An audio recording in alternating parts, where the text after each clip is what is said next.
Wow, I thought you just collected toys. No, I am also a most excellent toy maker. This is the story of the making of a toy, from its conceptual beginnings to finding its way into stores and homes everywhere. It started with an idea, countless hours of thought on how to answer the question, what will make the kids of America happy? Let's see. The first thing that we do is we figure out what are the best toys that fit Scooby-Doo really well. And one of the things that came to our attention is that Scooby-Doo is always eating food. Hey, Scoob, what do you say to a little early morning, late night snackaroo? So we came up with a food toy that would give Mom a break and let kids make their own snacks. But what form should this new invention take? We knew we had to delve deep into the subconscious minds of subjects who fit a very specific psychological profile. Subjects with simple, naive, unspoiled thoughts. Like, man, I don't think that'll be a problem. With our toy experts isolated in a top-secret facility, careful scientific analysis uncovered revealing data about Scooby fans. I think we have our first clue. We ask moms questions and we ask kids questions, and it's always fun to ask the kids questions about what they think about Scooby-Doo, and they love him dearly, and they do the Scooby-Dooby-Doo. Scooby-Dooby-Doo. Okay, so we have here our Talking Scooby Snacks Maker. It's our food toy for Scooby-Doo this year. What you get to do with it is you get to make all your favorite gummy treats shaped like Scooby-Doo and Shaggy and all their favorite food. It comes with 3 flavors and 2 packets of tart and sweet sugar. So you get with your Mystery Machine shell, and then you turn over the top, and it turns into your sugar tray. And then it comes with 2 trays where you make your gummy molds, and they're in the fun shapes of all the Scooby characters. Somebody wants to make a meal out of us! Once you've filled them up full of your gummy treats, you put them back into the van, and then you take it all together and you put it into the refrigerator or the freezer so they set. It's Shaggy and Scooby. The most exciting element of the toy is it comes with this talking Scooby-Doo timer. Looks like Scooby to me. The children are gonna have to wait a certain amount of time to get the actual candy, so what can we do to entertain them?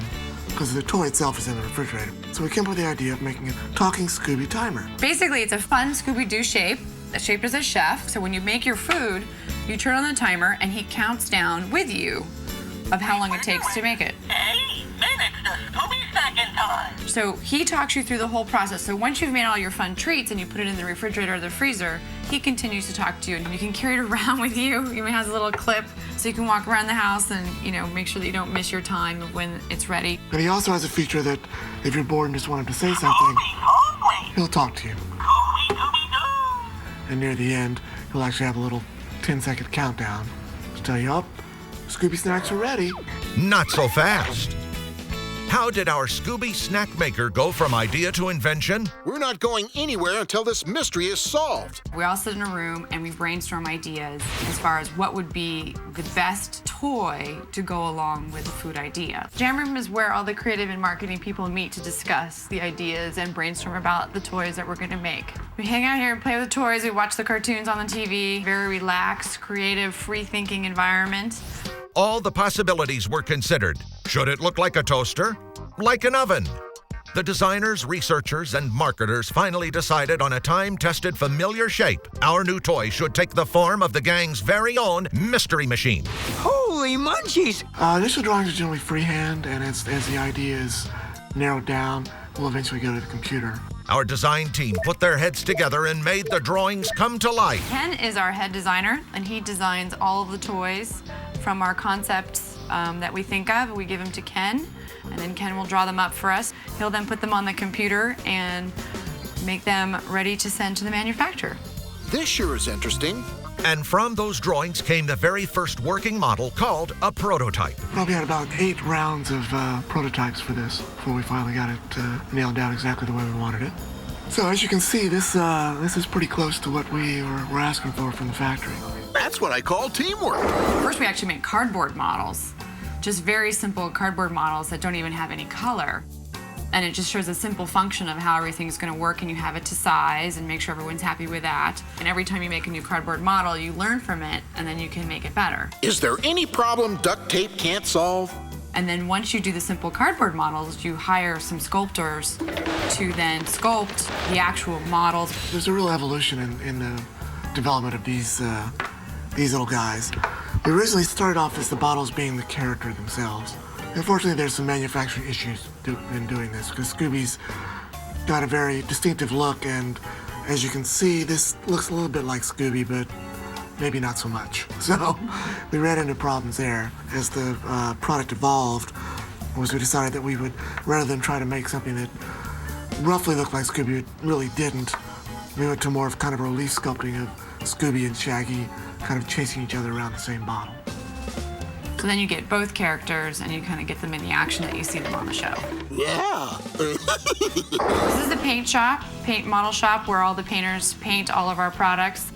We have about 4 painters and 1 paint department manager. Usually this is prototypes to be sent to Hong Kong.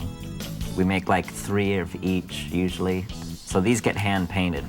Then the stuff that goes into production is all painted in Hong Kong. So you have to put on a lot of thin coats with a lot of water in it so it doesn't crack.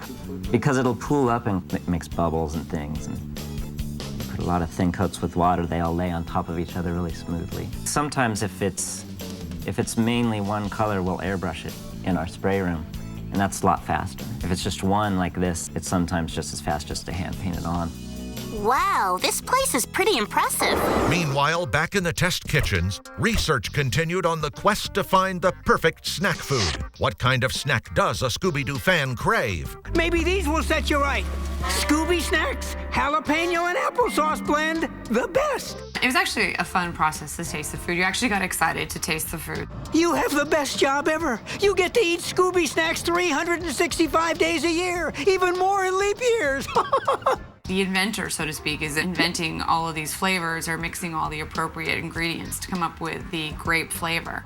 Do you ever share recipes? They send us all the flavors, and as a group, we have meetings where we actually taste all the food to make sure that it tastes really good. So we would just have a huge taste testing party. I still don't get how these little toys can make all that noise. To get the Scooby-Doo timer to talk, we brought in the voice talent of Scott Innes to make some noise. Scooby-Dooby-Doo!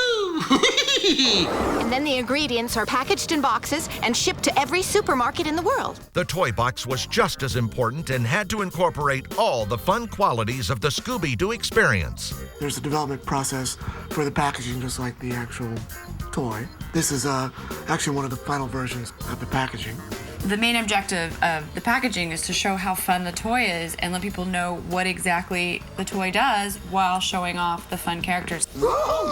Before anyone at home can see it, it's off to the factory to begin production. There it is, Scoob, the king of tasty treats. Oh, the Scooby Snack Factory. Step on it, Fred. We don't want to miss our tour. At the factory, all the parts are assembled and finally shipped to the newest generation of fun-loving and food-loving fans. So basically, you make a set of tools for each component here, and it's all made of steel. And then you do a run of your toy. And then once you finish your run, the tools are actually literally hung up on the walls of the manufacturer's plant. And so when you decide to make another run of this exact same toy, they take the tools off the wall, they put them back on the production line, and they start all over. So you have the tools for a very long time. Doesn't that look exciting?